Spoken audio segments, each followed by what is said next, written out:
Job Kapitulo 8. Si Bildad nga taga Shua mitubag, karon, natapos ka na ba sa imong walay pulos nga sulti?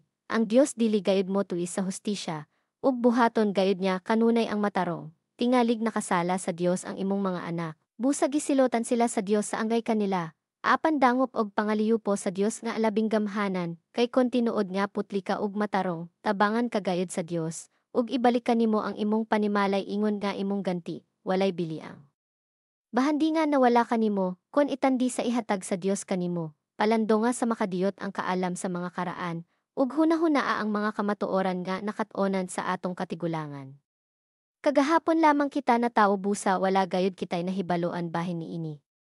Samara kita sa anino nga anya sa kalibotan, apan patudlo sa mga maalamon sa karaang panahon, pamatya ang ilang isulti, ang mga tanom sa tubig dili makatubo sa dapit nga walay tubig, anhara gayud sila manubo sa katubigan, inighubas na sa tubig. Sila ang maunag kalaya, malaya sila samtang gagmay pakaayo ug dili pa magamit, ang mga tawo nga wala mo tuo sa Dios sama sa tanom sa tubig, mahanaw ang ilang paglaom kay gisalikway man nila ang Dios, misalig sila sa usa ka lugas nga.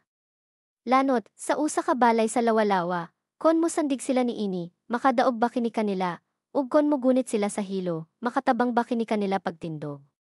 Ang daotang mga tawo moturok sama sa mga sagbot. Ug molukop sa tibuok tanaman, mobalikos ang ilang gamot sa kabatoan, ug manggunit niini. Apan pangibta sila, ug walay masayod nga diha sila kaniadto. Ingon ra ni ana ang kalipay sa mga taong daotan, unya mo banos ang uban ug mopuli kanila.